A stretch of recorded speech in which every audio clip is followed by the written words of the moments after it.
বাংলাদেশে কি হচ্ছে, পৃথিবীর কোথায় কি হচ্ছে তা আল্লাহ দেখছেন না? চিল্লায় বলো, দেখছেন না? সে আল্লাহ রাব্বুল আলামিন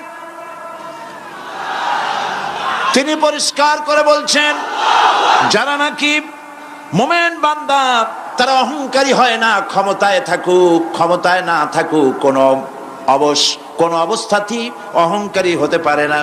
আল্লাহ পাক শোনায় দিয়েছেন, যারা অহংকার করে তাদেরকে পরিষ্কার করে বলেছেন, ওয়ালা তামশি ফিল আরদি মারহান ইন্নাকা লান তাখরিকাল আরদা ওয়া লান তাবলুগাল জিবালা তুলা ওয়ালা তামশি ফিল আরদি মারহান।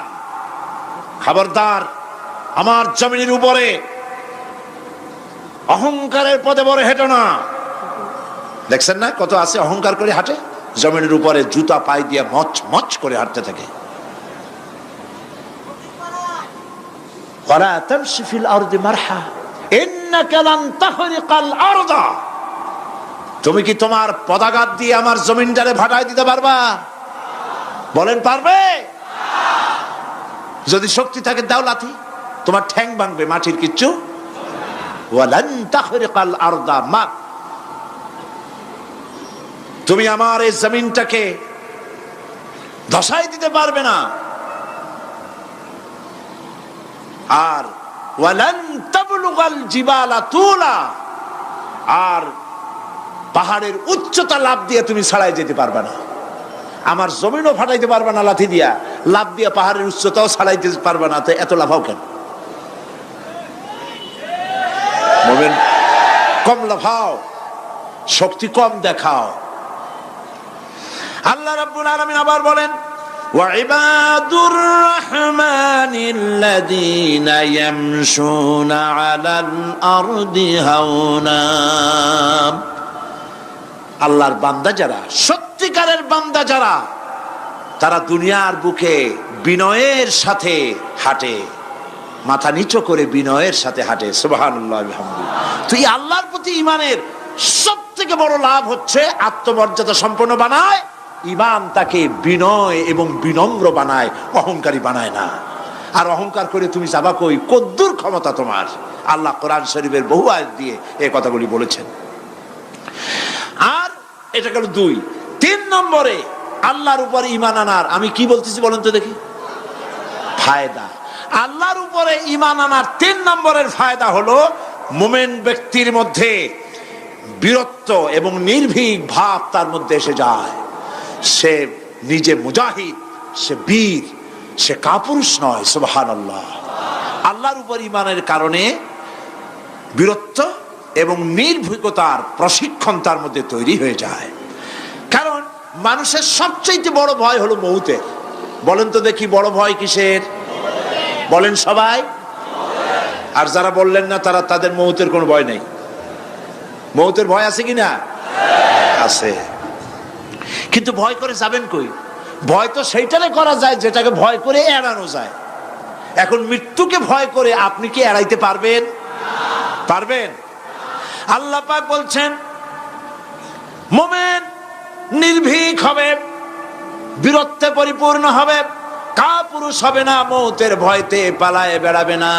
আল্লাহ পাক বলছেন, কুল ইন্নাল মাউতাল্লাযীনা তাফিরুনা মিনহু ফাইন্নাহু মুলাকীকুম। মরণ থেকে পালাও তুমি, মরণ তোমায় লইবে ঘিরি, যদিও সুদূর আকাশ পানে, লুকাও সেথায় লাগিয়ে সিঁড়ি। এ মহারোগের চিকিৎসক নাই, নাই সে ঔষধ জগতে, খুঁজিয়া কাতর হইলে কি হবে, পারিবে না তারে ফিরাতে। মৃত্যু যখন তোমার এসে যাবে, তোমাকে মৌতের হাত থেকে কেউ রেহাই দিতে পারবে না। মৃত্যু তোমার হবেই। সুতরাং মৌত যখন হবে, তখন তাকে ভয় করে তো কোনো লাভ নাই। আর মৃত্যু কোথায় হবে, কখন হবে, আমরা কেউ জানি না। জানেন? ওয়ামা তাদরি নাফসুম বিআইয়ি আরদিন তামুত। কোন মাঠে, কোন ময়দানে কখন মৌত হবে কারো জানা নাই। এই গত নভেম্বর মাসের শেষ দিকে আমি লন্ডন সফর করেছিলাম। এক ভাইয়ের কাছে শুনলাম, আমি অবাক হয়ে গেলাম। তিনি পত্রিকায় দেখে আমাকে বলেছেন, এক লোক 8 তলা থেকে 8 তলা বিল্ডিং এর ছাদের উপরে পড়ে গেছে। 8 তলা বিল্ডিং এর ছাদের উপর থেকে পড়িয়া তার কিচ্ছু হয় নাই, হাত পাও ভাঙে নাই, মরেও নাই, খালি কিছু চামড়া টামড়া ছিঁড়ে গেছে। তাড়াতাড়ি অ্যাম্বুলেন্স আসছে, অ্যাম্বুলেন্সে তাকে নিয়ে গেছে, হসপিটালে নিয়ে যাবে চামড়াগুলো সেলাই করে দেওয়ার জন্য। অ্যাম্বুলেন্সে উঠাইয়া তাড়াতাড়ি অ্যাম্বুলেন্স আসছে। দরজা যেভাবে লাগাইছে দরজাটা ভালোভাবে লাগে নাই। দেখেন নাই মাইক্রোবাসে বা অ্যাম্বুলেন্সে অনেক সময় দরজা এরকম মারার পরে অনেক সময় লাগে না, যার জন্য ড্রাইভার বলে যে দরজাটা ভালো করে লাগায় নেন, ঠিক না? দরজাটা ভালো করে লাগে নাই। সামনে চলতে গিয়ে এই গাড়িটার ব্রেক কষতে হয়েছে ড্রাইভারের কোনো কারণে। যেই না ব্রেক কষেছে আর অমনি দরজা যেটা লাগছিল না ভালো করে, দরজাটা খুলে গেল। আর রুগীটা 8 তলা কাছে পড়ছিল, ওইটা ছিল পাশে, সে ছিটকে গিয়ে রাস্তায় পড়লো। আর একটা বাস সামনের থেকে এসে মাটিতে তাকে চ্যাপ্টা করে দিয়ে চলে গেল। শুনিয়া আমার মুখ থেকে বেরিয়ে গেল আল্লাহু আকবার। বলেন আল্লাহু আকবার। কি আল্লাহ পাকের কি প্রচন্ড ক্ষমতা, কি ইচ্ছা তার। মৃত্যুর জন্য সময়ও লাগবে, জায়গাও লাগবে, দুটো জিনিস এক হতে হবে। আল্লাহর যাকে যে মৃত্যু দিবেন, মৃত্যুর জন্য সময় এবং জায়গা দুটোর কম্বিনেশন হতে হবে। 8 তলা থেকে পড়বে ঠিক, কিন্তু মরবে না। আজরাইল অপেক্ষা করতেছে রাস্তায়, বাস আসবে যখন। 8 তলা থেকে পড়লো, অবিশ্বাস্য ভাবে লোকটা বেঁচে গেল। আর হসপিটালে তার যাওয়া হলো না। গাড়ির দরজা খুললো, রাস্তা দিয়ে পড়লো, আজরাইল দ্রুত তার কাম সেরে চলে গেল। সুতরাং মুমিন ব্যক্তি আল্লাহর উপর ঈমান আনার কারণে দুর্জয় মনোবল সৃষ্টি হয়। কাপুরুষ জীবনে কয়েকবার মরে। সাইকেলের টায়ার বাস্ট হয়েছে শুনে বেহুশ হয়,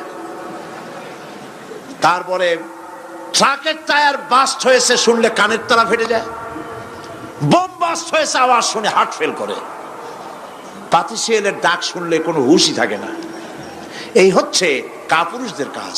আর ইমানদার ব্যক্তি এগুলি পরোয়া করে না। তার জানা আছে যে আমার নির্ধারিত সময়ের 1 মুহূর্ত আগে আমার মৌত হবে না।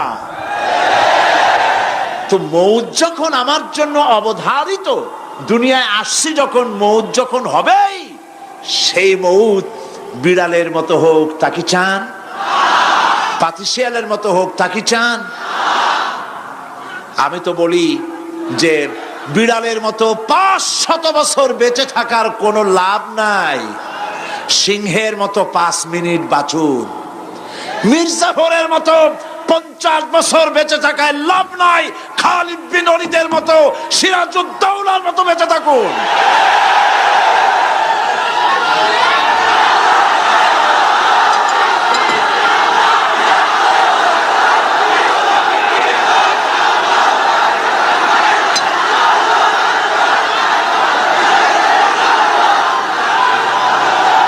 বসেন, আপনারা যদি দাঁড়ায় যান তাহলে আমি করব কি?